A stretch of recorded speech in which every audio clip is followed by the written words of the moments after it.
podcast where I interview men because I want men to talk. Today, I'm joined by Sam Owens. Sam, thank you so much for joining me. How are you today? Yeah, really well. Thanks, Lewis. Great to be here and thank you for having me on board. Good. Thank you. Appreciate your time. So, as always, I start with the hardest question and my favorite question. Sam, in your own words, what does it mean to be a man? What makes Sam a man? So very good question, and a sort of a very big question. I guess for me, it's more the sort of values, for me, certainly the values that I try and aspire to sort of live by. So I guess the main ones are around sort of loyalty, so, in relationships, in family and friends. And I think most importantly as well, to your word, which sort of transcends into the next value, which I think is sort of super important for me anyway, is honesty, being trustworthy, true to your word, and do not lie. I think it's nothing more than a toxic trait when you have sort of the tendency to lie. So I think that's really important, certainly as a man, but for a person, any person. And then it's being supportive to people. If you can be that rock, whether it's a set of ears to sort of listen to someone's problems or support them however you can. I think that is a really important sort of trait. And I guess finally, just being dependable, being reliable. Someone that's always going to show up. Not someone that's going to sort of flake, but you can always rely on them. So yeah, that's I guess my sort of interpretation anyway. Certainly from a values and traits perspective.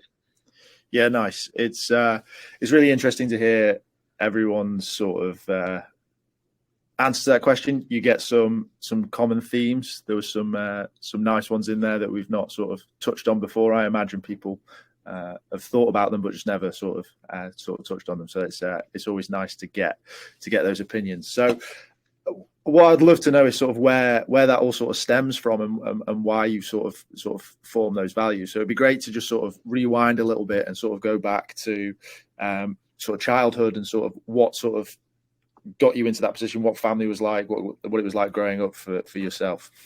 Yeah, no, I guess a great sort of way to sort of position things. So, sort of very fortunate. Myself had a great childhood. Sort of fairly kind of standard. Great sort of school life, great friendship group. Really supportive family and parents. But went through school, went to uni, etc. So really sort of I guess.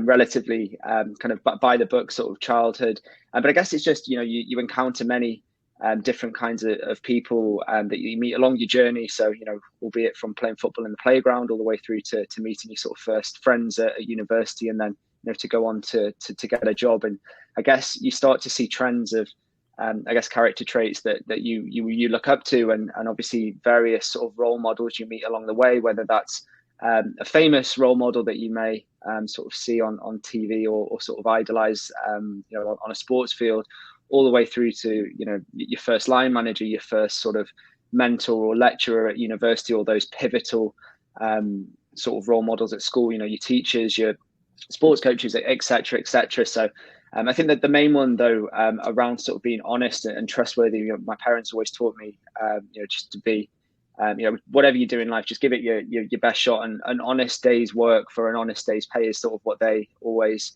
had the mantra of. And I think, just being honest as a person, I think so often that you encounter people and you almost have to take the occasional person with a pinch of salt. Are they over exaggerating, or are they, being wholly truthful? So I think, if you can just be honest with yourself, and it's sort of a great, I guess, a great sort of stick in the sand, and like you're being a good person by being honest and trustworthy. So that's probably my most important sort of value and trait. I just want to be honest, to be trustworthy, and I think I've had that sort of instilled in me from a relatively young age. Nice. Was it Bend It Like Beckham? Was that your something like that? Yeah, you can tell. Yeah, awesome. It's interesting that you sort of retouch on the trustworthy side of things. I mean, when there's a sort of fine line between fake it till you make it, and that other side of it. So I would sort of like to touch a bit on, I guess, societal pressures, because you sort of said you had quite a nice group of friends and a pretty traditional route, uni, work, and just sort of carried on down that road. So when you were growing up, what were your views on sort of outside pressures? We talked about superstars, but also from sort of the playground as well. What was that like? Yeah, that's a really good question, actually. So I grew up in North Wales, in a small town called Colwyn Bay. And I think, obviously, first and foremost, a wonderful place to grow up. It's, I certainly look back on it now and was very fortunate to sort of live very close to the sea. You've got Snowdonia National Park, fantastic place to live, but also somewhat a bit of a bubble, because arguably you're somewhat protected from those sort of external pressures. We weren't used to sort of city life, or the sort of fast-paced life that obviously you acquire when you go to the cities or when you do a little bit of traveling. I think the main sort of pressures, certainly as a child, it was kind of not peer pressure, but you always compared yourself against your peers. So whether that's in school, whether that's sports, are you always going to get picked for that sports team? And for me, my main sport was tennis. I played a little bit of sort of cricket, a few years playing sort of rugby, albeit I think anyone who knows me can attest to the fact that I was not a good rugby player. But certainly tennis and cricket I played. And I guess the only sort of pressures you really felt at those sort of young ages were, am I definitely going to make the team? And where am I going to be on that batting list? Am I going to get a chance to bowl? Is someone going to overtake me? So there's almost, competitive elements to a degree, but also you're sort of constantly comparing yourself to your peers. And it's the same in school as well, even when they put you into sets and then they rank you and they announce the grades to the class. So I think, without realizing it, you get exposed to sort of societal pressures. But as I say, albeit ours was sort of relatively, contained in sort of North Wales. But I think when you leave that environment, and certainly for me, I left North Wales to then go to university in Bath, which was a fantastic experience. But then you start to realize that there's more pressures. And I guess the closer you come to, being removed from that sort of safety net of school, you start to realize it's not just a case of, well, where am I going to be in that sports team? Where am I in the class? It's you start to have pressures around, well, finances. So obviously, living independently as a student, when you leave school, you have very limited resources. It's going to last you a long way. Do you get a job? Do you sort of get an internship, a placement, etc.? And you start to realize there is a lot more sort of external societal pressures. Are you as well as that, are you going to sort of the right places, the cool places, so to speak, as well? So you start to get exposed to a lot more pressure. And I guess my timing of being at university as well was when Instagram started to motor through the App Store and garner a lot of traction. So my days were very much when Instagram was basically just a filter, a fancy filter that people thought they're cool photos. It's a nice filter. It quickly became people flexing and showing off items, and arguably a very warped sense of life. Obviously, I didn't do anything of the sort, but nonetheless, you start to think, well, how is that 20-year-old, 21-year-old? How are they in that particular car, in that particular, hotel destination, whatever it may be? And, things that I'd have probably never been too concerned with previously, they start to, come into your head, and you think, well, if they're doing it, am I slacking here? Is this realistic to be in that position at that particular age? So, without realizing it, you quickly sort of get exposed to more and more sort of social pressures, I suppose. Yeah. What's really interesting there is sort of your whole take on that and like how they were sort of fed into you. But you also touched on sort of playing sport and the competitive side of things. So where or how do you sort of find that balance? Because competitive nature is important, right? I think it's really important for young boys, young men, and even older men. Jesus Christ, we're all competitive in some way, shape or form, to continue that competitive streak. But how do you find that fine balance between coming to social pressures and that side of staying competitive, I guess? Yeah, that's interesting. I think the competitive point is really interesting. I mean, we've all had either a sports game or a game of Monopoly or whatever it may be, any form of competitive, agenda with someone. And there's always that one person that takes it a little bit too far. They are so competitive to the point that it's almost unpleasant. So as long as I can be somewhere on that barometer of, not being at that end, obviously, it's enjoyable to be participating, to play in, etc. And obviously we would like to win. I'm going to do everything within my within my capability to win. I think there is sometimes a bit too much on the other side, but equally I think it's important to be competitive in sort of every element of life. And as I touched upon, some of these unrealistic, warped senses of, well, that 20-year-old clearly may have that Lamborghini, but who knows? I've seen it on Instagram. Am I really going to be comparing myself to that person? And no. And I think the way I look at it is we're all running sort of our own races. You set sort of, I guess, goals, and obviously, lots of goals screamed together comes into, sort of a vision, and you all set your sort of visions, or certainly I do. And I know we're all running our own race, and it's just being very content with where, you are at that given moment in time. And I guess sort of self-accountability, whether that's in sport, whether that's in business, whether that's in, your relationships, whatever it may be. I think it's important to know you're all running your own race. And certainly for me, there's times when I know what I need to be competitive because this is, a peer comparison here, or this is just a completely unrelated. I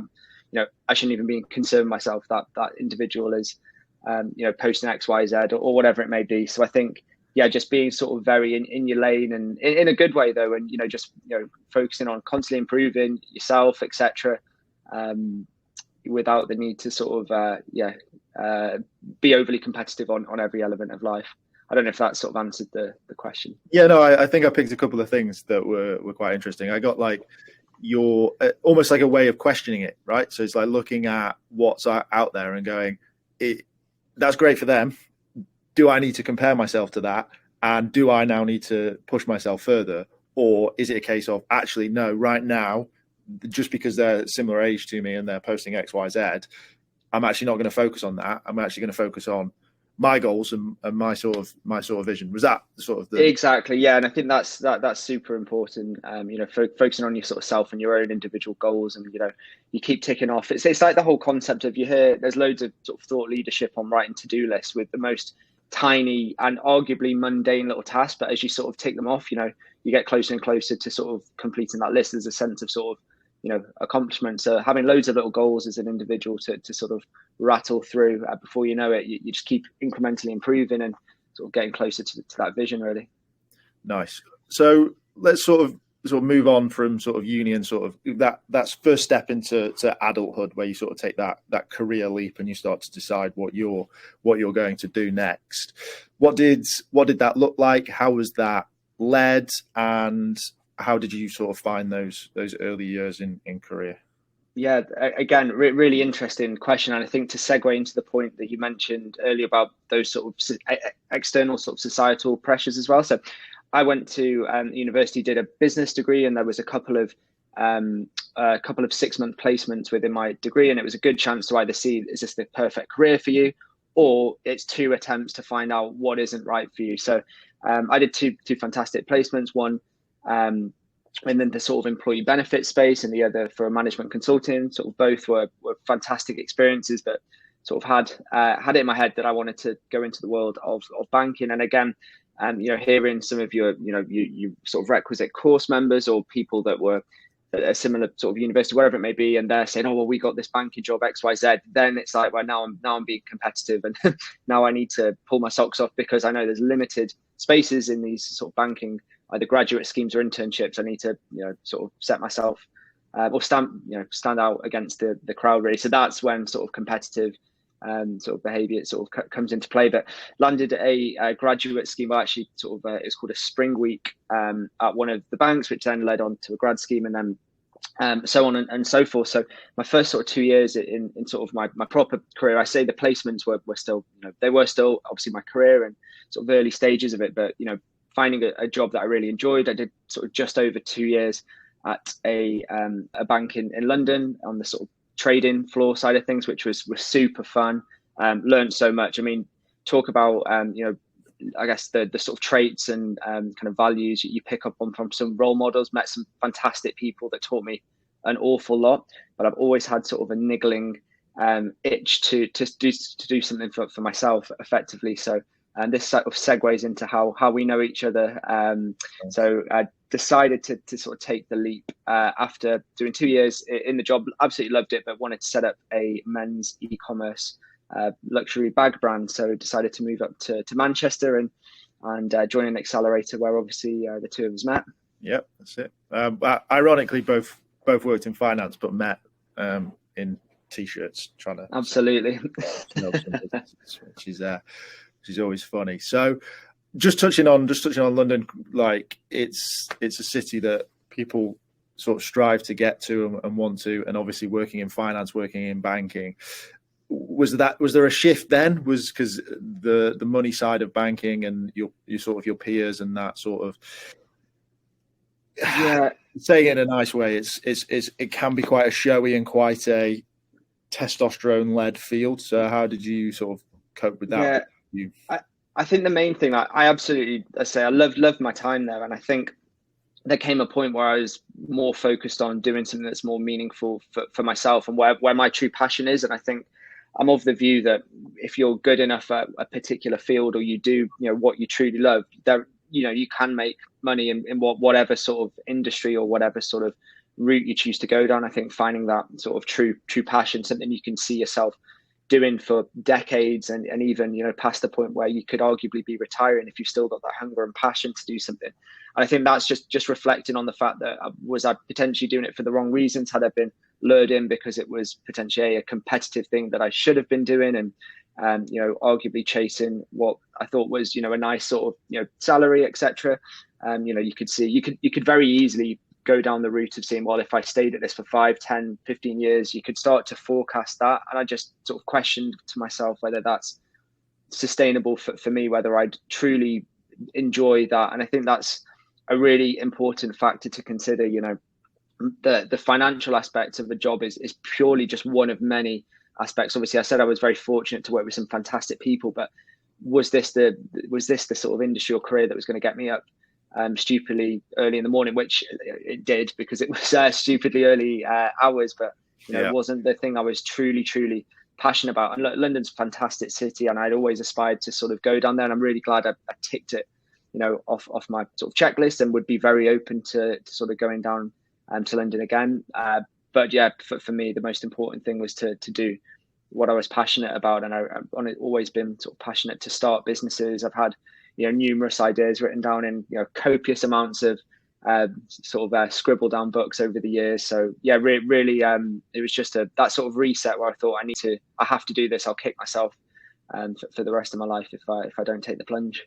No, nice. I think one thing that I'm sort of picking up, which correct me if I'm wrong, is everything that you're sort of talking about, even from like a younger age, everything you seem to question it. And is that a fair thing to say? Like, you're questioning what's happening and making. Yeah, more recently though, I'd say. When I say more recently, possibly the later years of school, going into university, etc. I think it's very easy to get sort of almost institutionalized on a conveyor belt, and actually, challenging the norm. I mean, from my family's perspective, I was the first person to, well, certainly my immediate family, to sort of go to university. So there was no sort of pressure from my mum and dad to do so. But once I got on that conveyor belt, all I thought, you'd go to uni, you'd get your job, etc., etc. But I was like, do I really want to do that? So I've always sort of thought, I want a business and would like to do that one day. So probably questioning it at various sort of check marks or checkpoints along the career journey, and just sort of, resetting and, is this absolutely what I want to be doing? And I think that's important to do so, because it could be very easy to get caught up in a conveyor belt almost. And you often speak to people that have possibly not exited a particular industry or not taken that leap, which they wish they'd have done 10 to 20 years ago. So I think it is important to question things, but perhaps I did that inadvertently without intent in the earlier years, and certainly over the last sort of 5 to 10 years, definitely more proactively.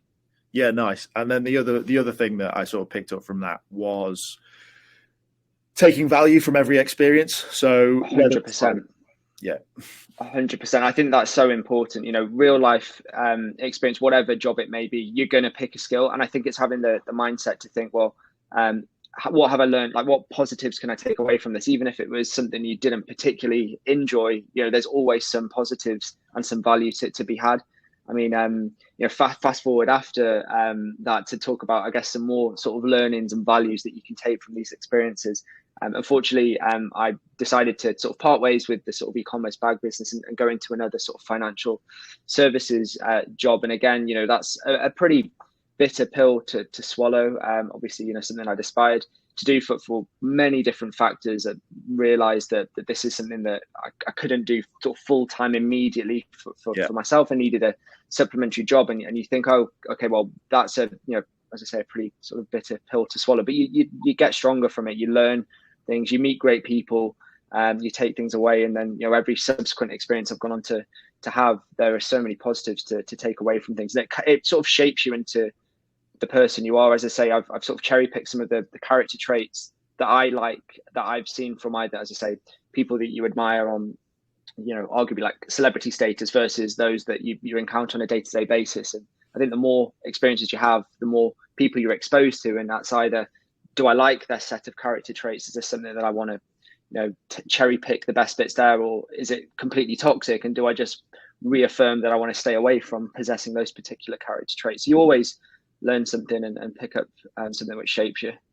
Yeah, what I really like about this, and something that you're sort of touching on that I'm really quite sort of passionate about, is essentially living life, right? A lot of influencers and a lot of people out there right now in the sort of self-help space, essentially where I'm sort of found myself right now, is these are my mistakes. You don't make these. This is what I've done, so don't make these mistakes. Whereas I'm the complete opposite. I think the quicker you can live life and the more things you can try and the more things that you can experience. I mean, I'm just 30. I've lived in 3 different countries. I've done a myriad of ideas and worked in a number of sectors, and I've lived a life. Like I have stories. It makes you a more interesting person, right? And I think you're hitting the nail on the head, which is like, just learn from life and question it and just carry on.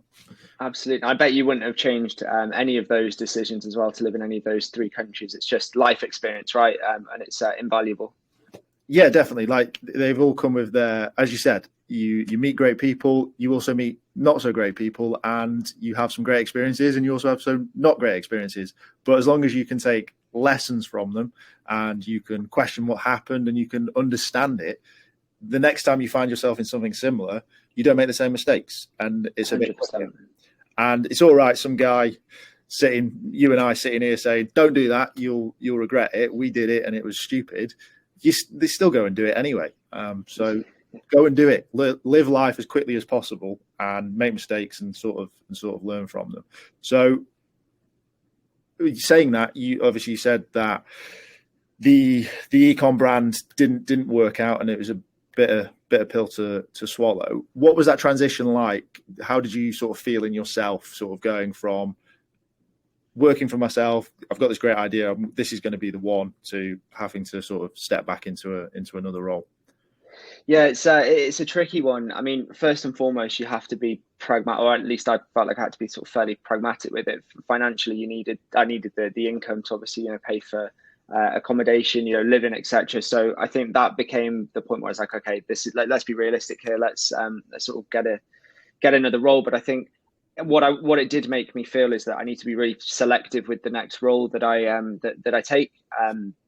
So that took sort of a little while to find the opportunities that I thought, could I see myself doing this for a prolonged period of time, and what were the best bits that I liked in my previous role? Could I get anything close to that in a new city? So by this time I'm in Manchester and not London. So I think it's just been a little bit more critical there. What would enable me to stay in a particular role for say a prolonged period of time and not sort of feel that I need to do something more, so to speak.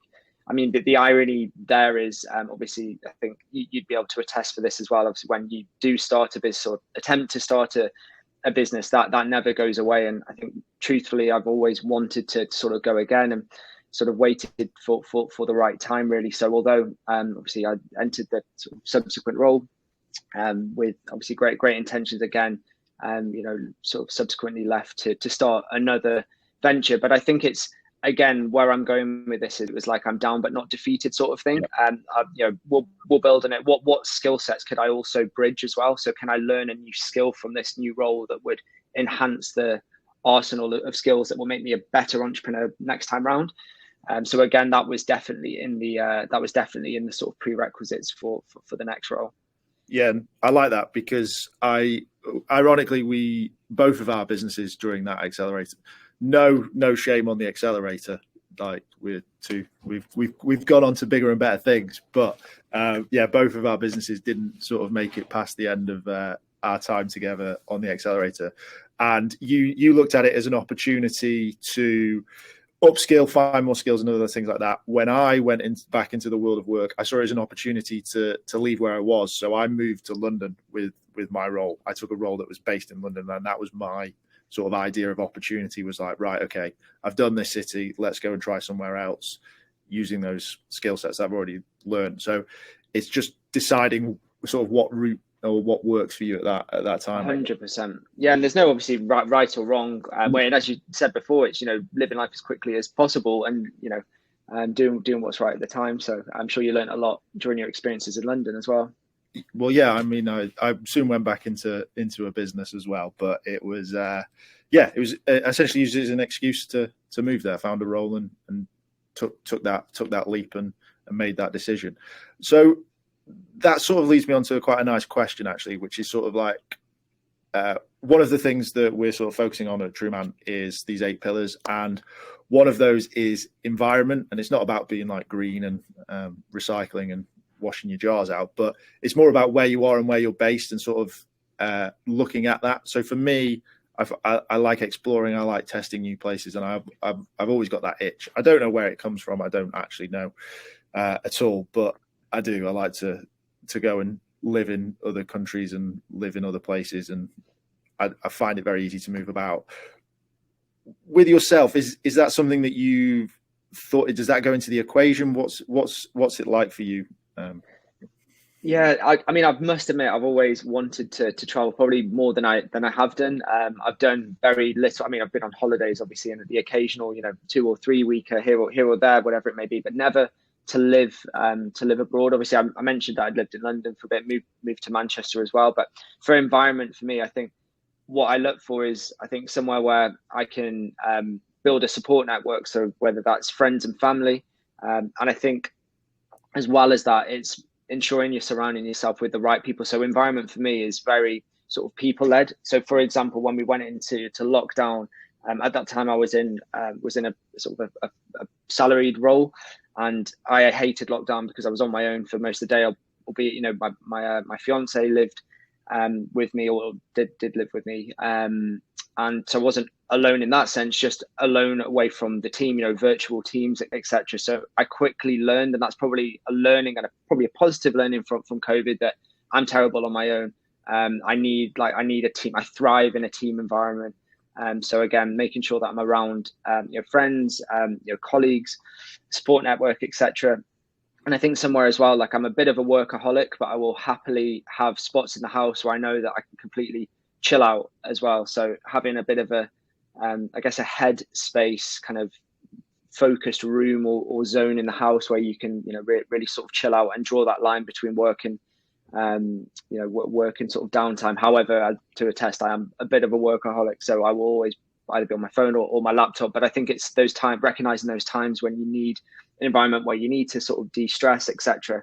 Having, I guess, maybe either a place you go to or a protocol. I mean, another great thing as well is, when you say environment, it's being around. So I love being around the countryside. So I'm not a million miles away from some really nice green spaces where I can go for a nice walk, stick a podcast in, clear the head a little bit. And I guess I quickly learned that these kind of patterns or things I do were probably really good to just, keep a clear head. Whereas it was very exemplified in COVID, where you got that sort of 1 hour walk a day or whatever it was, and your team are remote, and you have very little social interaction, and the gyms are closed, etc., etc. Then you're thinking, wow, what is the step change here? Why am I feeling different? Whereas now I'm able to identify, well, actually, these are the things that make me tick, make me happy, etc. But I guess in a really elongated way, I've never really felt the need to sort of go and travel to. I'd love to do it one day, but not a dying urge.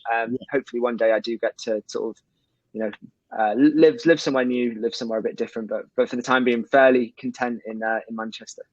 Yeah, no, I mean, I think you hit the nail on the head with COVID. I think it definitely questioned it, which is something that people will not have done in the past. It would have been very easy to live in XYZ, do XYZ, and be around certain people. And then when things were strangulated, essentially, and sort of compressed to a few rooms in a house, it soon opened up a lot of questions. I had friends that left London instantly and went out into the country. I stayed. I was in a fortunate position that I had that segregation, office and the rest of the house, which was again really important.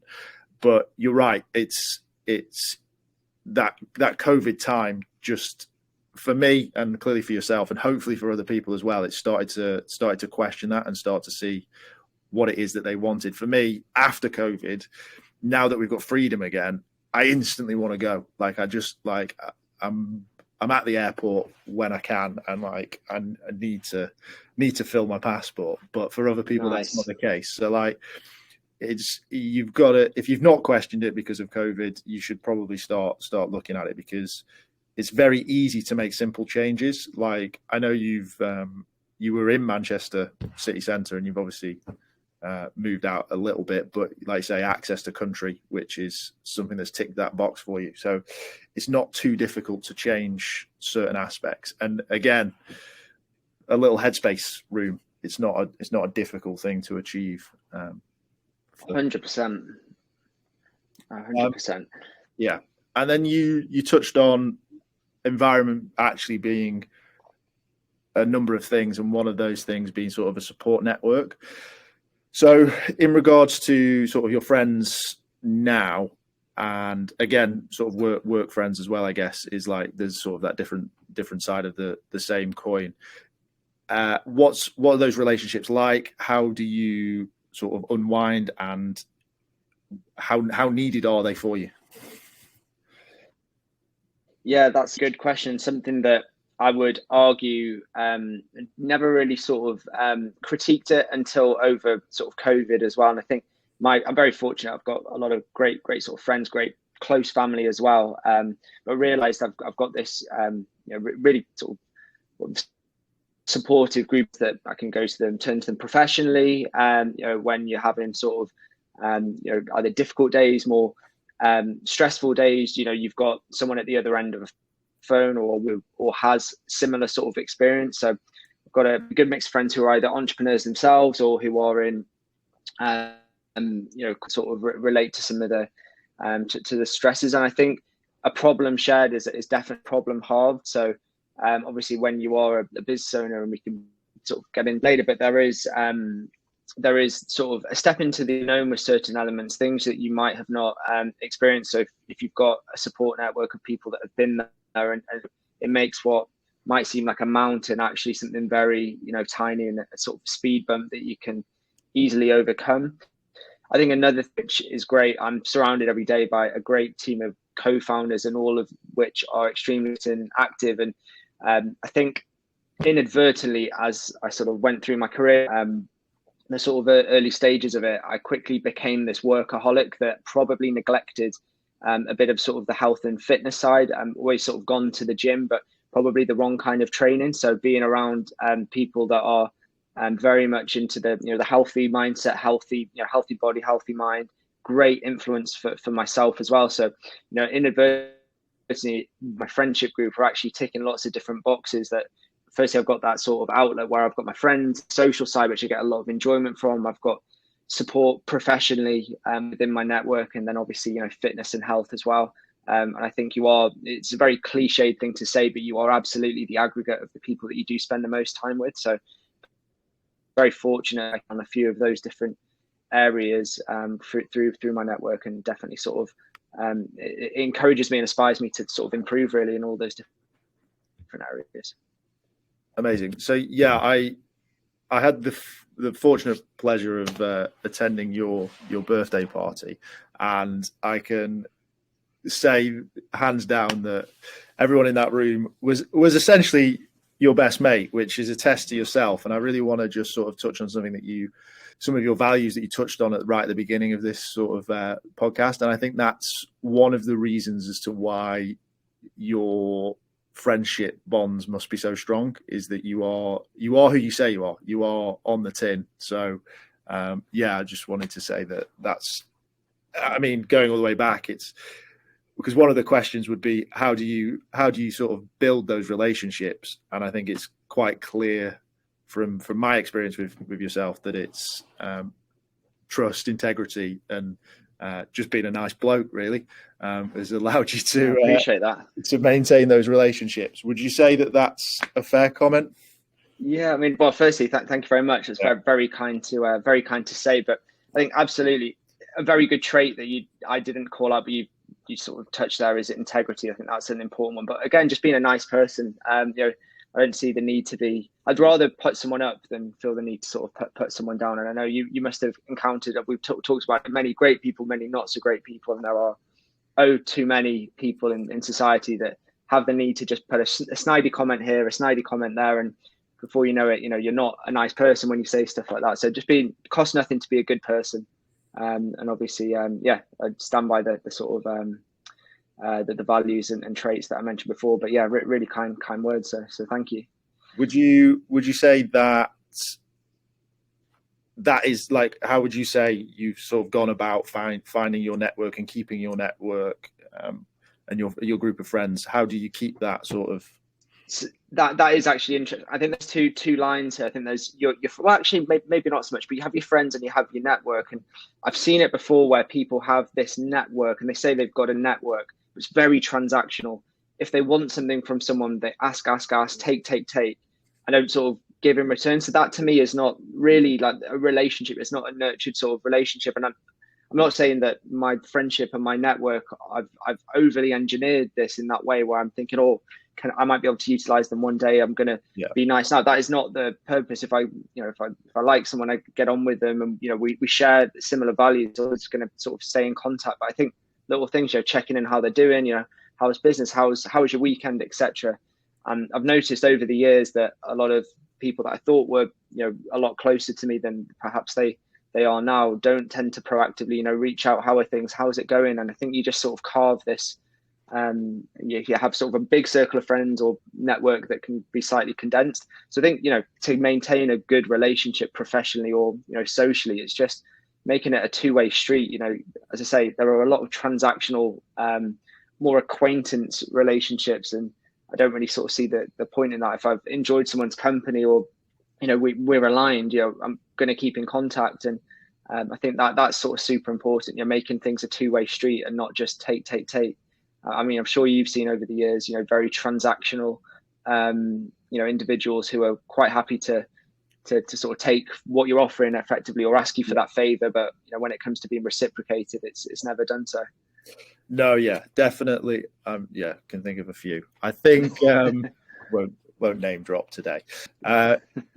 One thing that sort of stands out that I personally was dreadful for.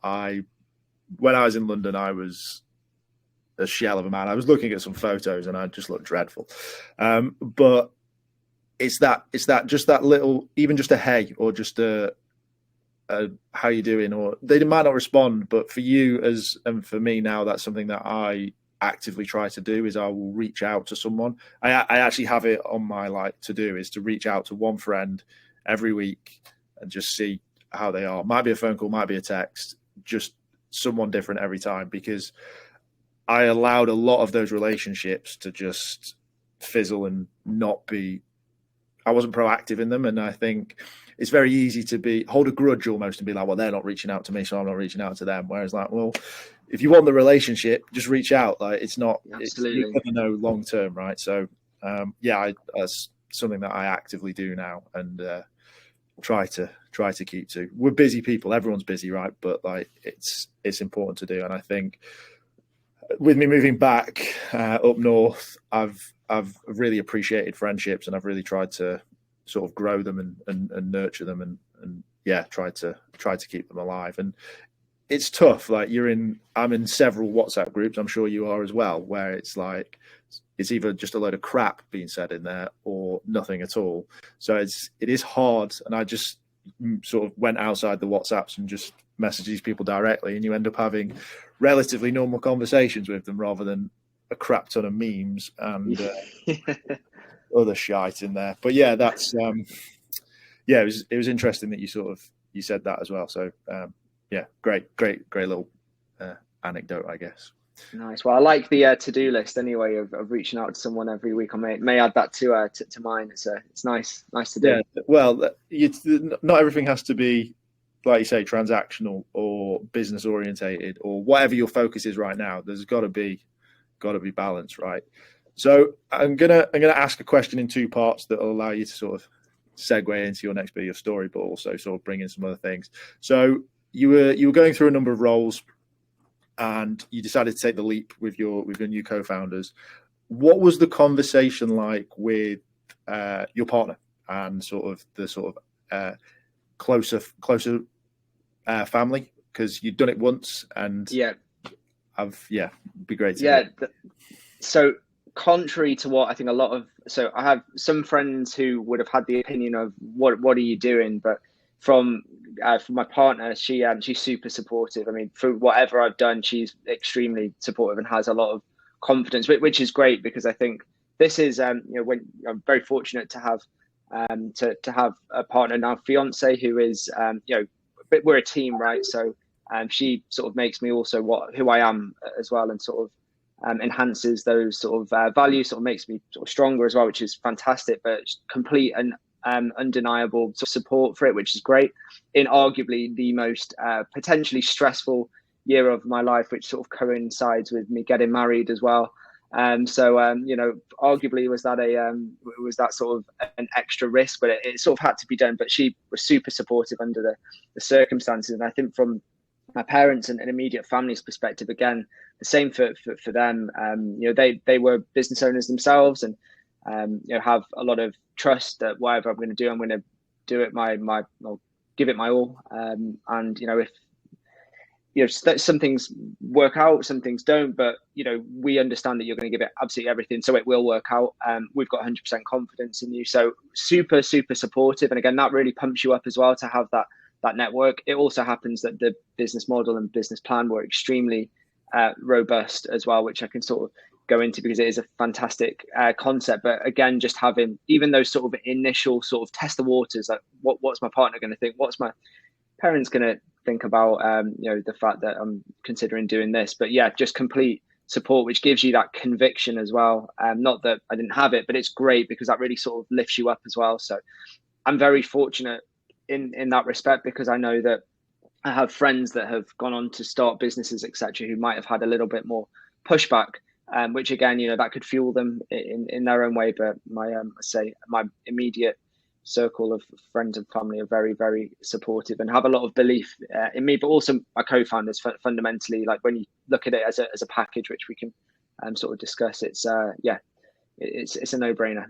Yeah, I think support obviously helps, right? And I think if you're in the unfortunate position where it's not reciprocated and they're sort of questioning your decision, I think you said you've got a robust business plan, and it sort of goes all the way back to what we were talking about before, which is like questioning it, like saying, right, so I'm going to do this. These people are saying that it's not a good idea. There's a couple of people saying it is a good idea.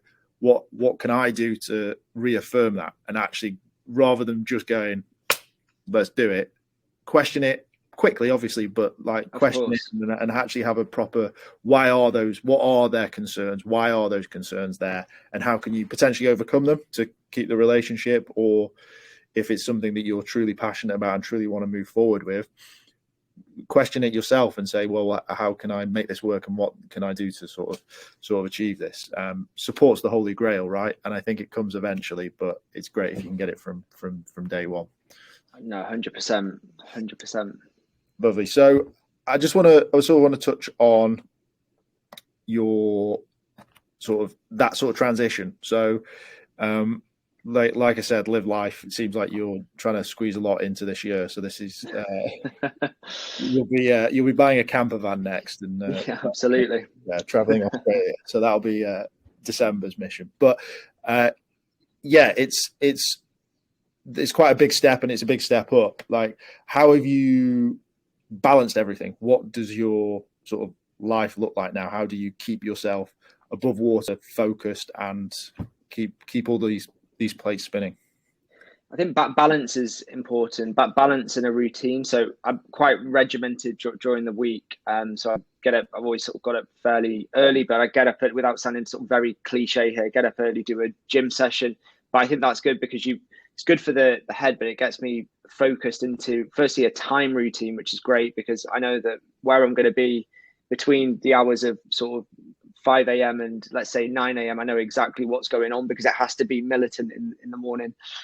So that's good from a structure perspective, but I can be really productive.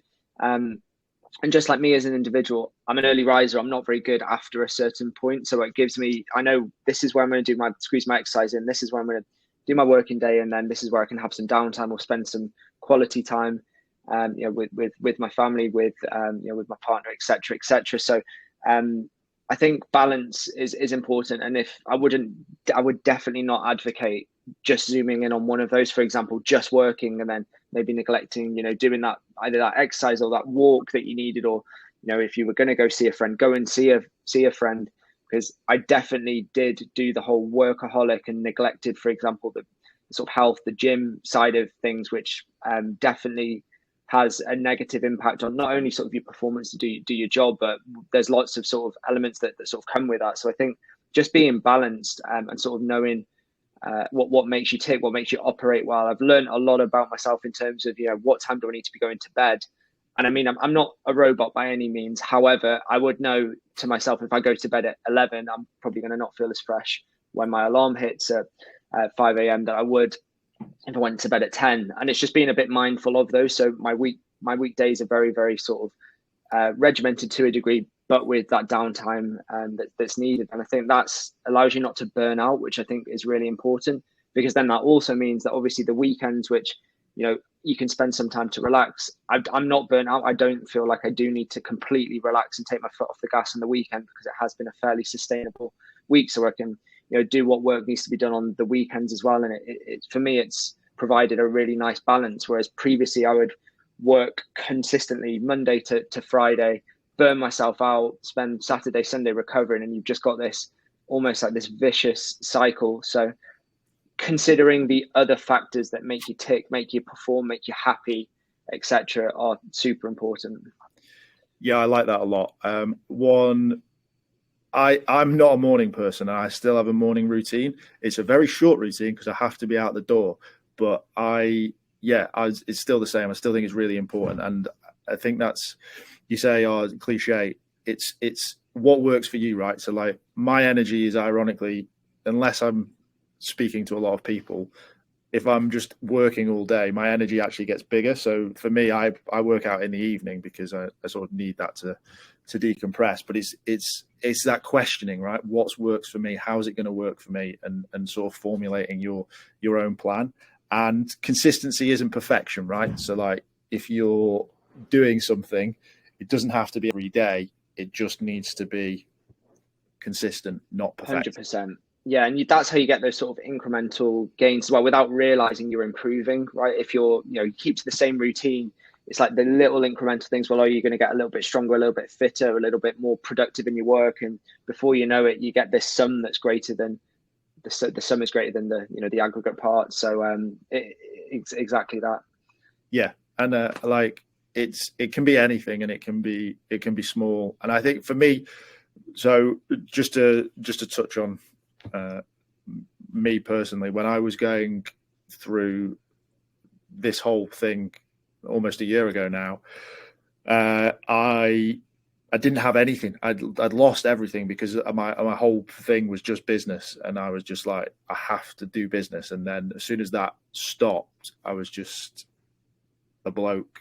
I start, ironically, in his pants on his sofa, which is not a good look for anyone. So that was the first thing I did, was create that morning routine. And like, I didn't have anywhere to go. That was the irony, but I still did it because I knew it was important to get back into something. And then that's where everything else stemmed from, and everything else sort of felt clearer. You just naturally feel a little bit accomplished, and you just massively so. I think it's very underrated, like having these little routines. And I touched upon it very well, the sort of early parts of the sort of conversation around those, again, arguably mundane sort of checklists for the most average task it could possibly be. But if you're rattling through this tick list, you are accomplishing things. And it is, whether it's psychological or whether it's a placebo, I've no idea. But for me, it definitely works. And obviously it sounds like the same for yourself, following that routine, boxing those things off.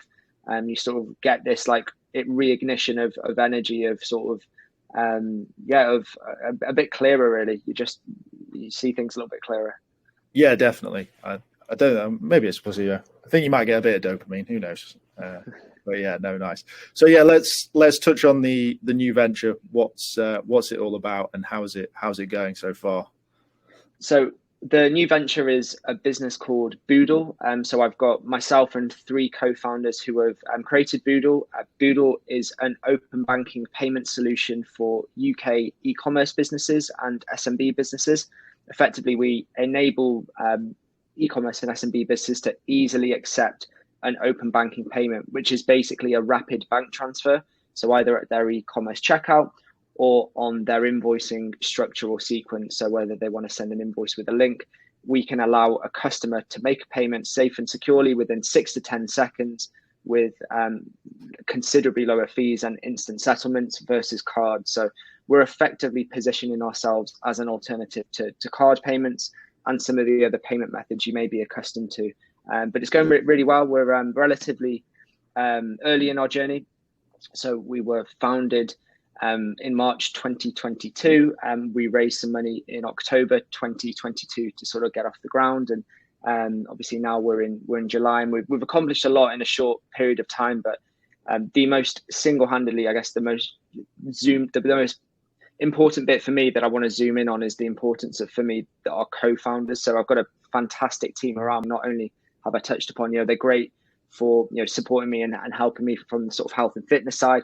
A great bunch, really talented and smart. But ultimately, again, it's one of those scenarios where the 4 of us have sort of come together, and there's a lot of synergy, a lot of, pressure is taken off when it's 4 of us. So I'm very fortunate. I've got a very talented team, but it's helped us get through high times, low times, challenging times as sort of a 4, but all going very well. It just blink and it's July. It doesn't seem like 2 minutes ago since it sort of started up. So yeah, all going well so far. Amazing. And if you'd like to try it out, it's at the TRUUMAN checkout. So you can both buy my course and also use Sam's payment platform and see how smooth it is. I can attest. And we're making a cheeky plug there as well. If you go to the App Store and download the Boodle app, you will get some nice rewards for spending through Boodle as well. So yeah, encourage you to do that too. Yeah, you can use my referral link, not Sam's. Absolutely. Yeah, nice. I'll put that in actually. So yeah, you're right. Co-founders are so important. I think we've both done solo businesses, right? And this time around as well, I have a co-founder, and it's so much easier. It really is. It's not only easier from sort of, for me, from a stress perspective, from my mental well-being perspective, but I think pace of delivery. I'm sure you can attest to this. You've got double the sort of horsepower with a co-founder, and in my sort of scenario, 4 times, and it's great because you're constantly moving forward. If one person's not having the best of days, for whatever reason, you've got the others to supplement that and sort of keep you moving forward. So yeah, massively grateful, and certainly would never sort of go solo again. Yeah, no, I completely agree. And just a sort of final question, I guess. What's next for Sam as a man? What's the plan? Bit of rhyme. So, yeah, I like the rhyme actually. That was intentional. So for me, I guess the next challenge for me, and something again which I won't have experienced, but will be married life. So I'm getting married in only a few months now. So again, a new aspect to life, which will bring its amazing upsides. Also, I'm sure the occasional challenge as well. So a new sort of challenge really, which I'm very much looking forward to. But again, as well, running that in parallel. Obviously, as the business scales, that is going to unlock different challenges, different environments that are going to be testing for all of us, but exciting as well. Whether that's the need to travel internationally and maybe tick off that box which you mentioned, being able to sort of travel overseas. Who knows? So I guess it's going to evolve me as a man, or try and test me. But I think if I can stay true to my my values, I'm excited for sort of the coming years. But yeah, as I say, marriage being the sort of main new sort of challenge on the horizon or opportunity. Amazing. Wish you all the success and happiness with that, and obviously success in your business as well. Sam, thank you so much for your time today. Really appreciate it. Thanks for watching, and I'll see you guys in the next one. Thanks very much, Lewis. Really enjoyed it. Thank you.